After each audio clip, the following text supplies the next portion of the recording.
Moby Dick Chapter 61. Stubb kills a whale.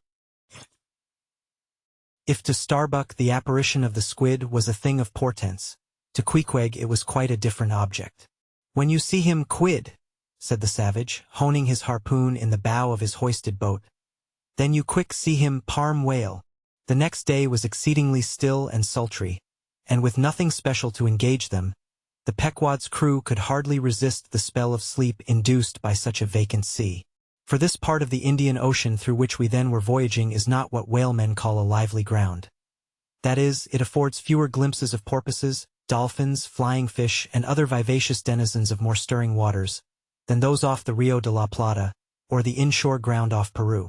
It was my turn to stand at the foremast head, and with my shoulders leaning against the slackened royal shrouds, to and fro I idly swayed in what seemed an enchanted air. No resolution could withstand it. In that dreamy mood, losing all consciousness, at last my soul went out of my body, though my body still continued to sway as a pendulum will, long after the power which first moved it is withdrawn. Ere forgetfulness altogether came over me, I had noticed that the seamen at the main and mizzen mastheads were already drowsy, so that at last all three of us lifelessly swung from the spars, and for every swing that we made there was a nod from below from the slumbering helmsman. The waves, too, nodded their indolent crests, and across the wide trance of the sea, east nodded to west, and the sun over all. Suddenly bubbles seemed bursting beneath my closed eyes. Like vices my hands grasped the shrouds. Some invisible, gracious agency preserved me. With a shock I came back to life. And lo!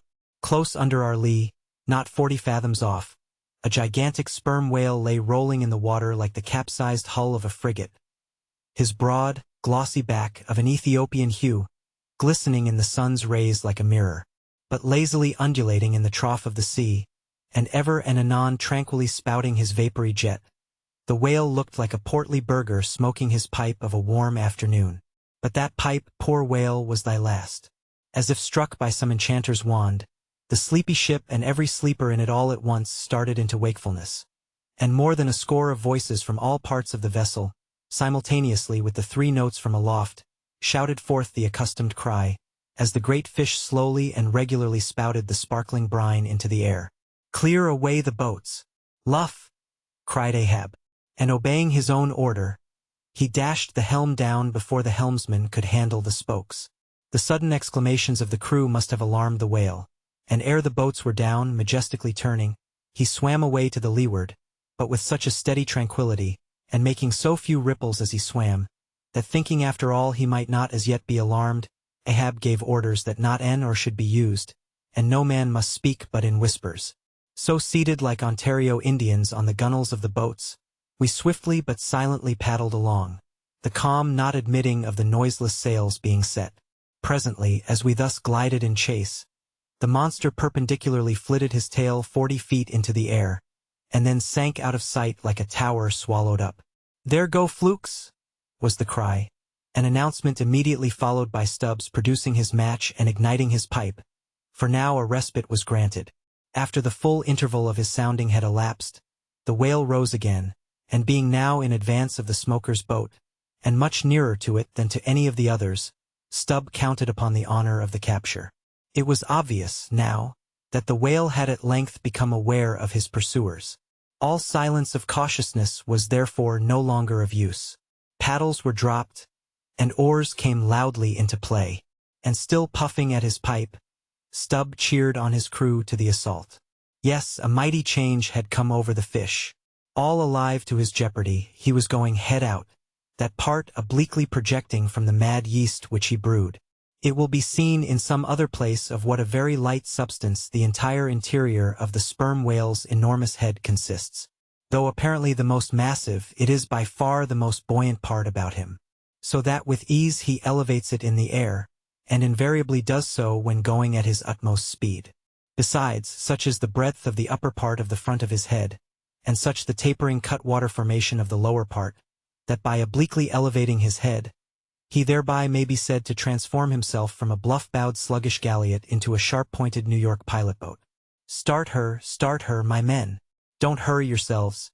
Take plenty of time, but start her. Start her like thunderclaps, "That's all," cried Stubb, spluttering out the smoke as he spoke. "Start her now. Give him the long and strong stroke, Tashtego. Start her, Tash, my boy. Start her all. But keep cool, keep cool. Cucumbers is the word. Easy, easy. Only start her like grim death and grinning devils, and raise the buried dead perpendicular out of their graves, boys. That's all. Start her. Woo-hoo. Wah-hee!" screamed the gay-header in reply, raising some old war-whoop to the skies, as every oarsman in the strained boat involuntarily bounced forward with the one tremendous leading stroke which the eager Indian gave. But his wild screams were answered by others quite as wild. "Kee-hee! Kee-hee!" yelled Daggoo, straining forwards and backwards on his seat, like a pacing tiger in his cage. "Gala! Kulu!" howled Queequeg, as if smacking his lips over a mouthful of grenadier's steak. And thus with oars and yells the keels cut the sea. Meanwhile, Stubb, retaining his place in the van, still encouraged his men to the onset, all the while puffing the smoke from his mouth. Like desperados they tugged and they strained, till the welcome cry was heard. "Stand up, Tashtego! Give it to him!" The harpoon was hurled. Stern all! The oarsmen backed water. The same moment something went hot and hissing along every one of their wrists. It was the magical line.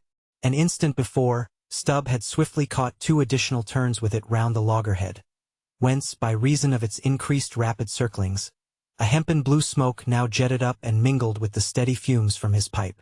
As the line passed round and round the loggerhead, so also, just before reaching that point, it blisteringly passed through and through both of Stubb's hands, from which the handcloths, or squares of quilted canvas sometimes worn at these times, had accidentally dropped.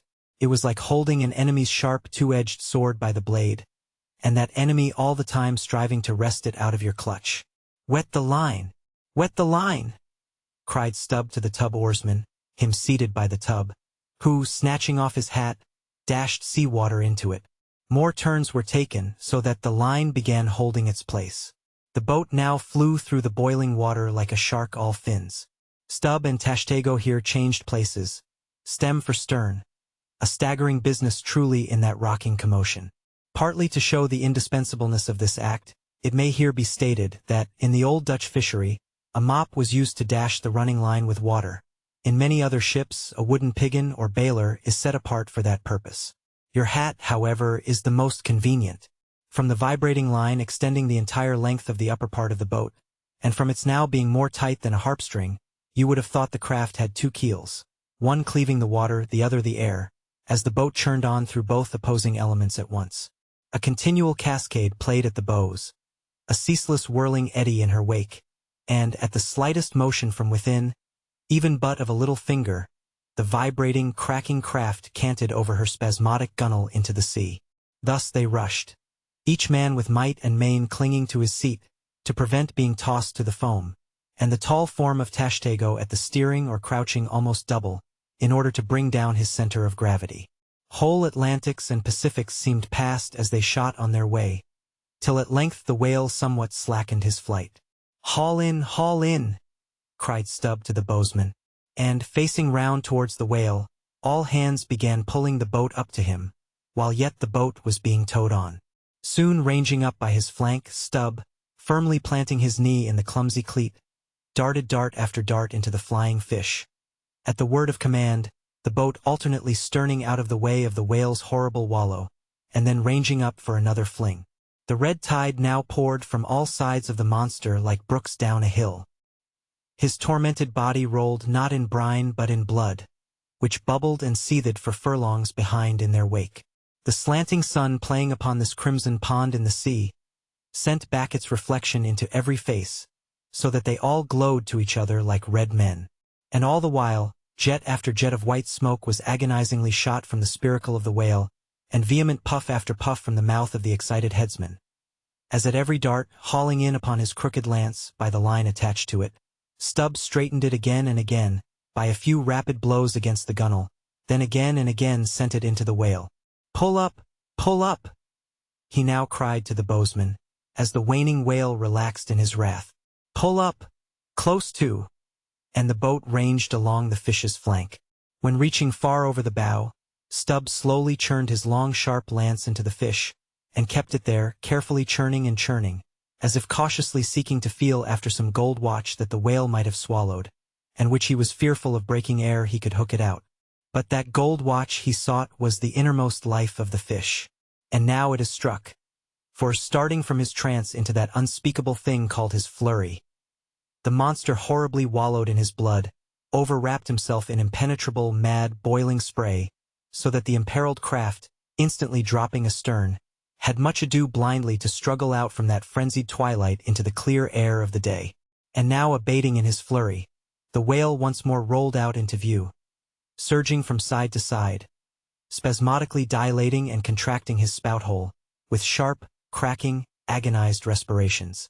At last, gush after gush of clotted red gore, as if it had been the purple lees of red wine, shot into the frightened air, and falling back again, ran dripping down his motionless flanks into the sea. His heart had burst. "He's dead, Mr. Stubb," said Daggoo. Yes, both pipes smoked out, and withdrawing his own from his mouth, Stubb scattered the dead ashes over the water, and, for a moment, stood thoughtfully eyeing the vast corpse he had made.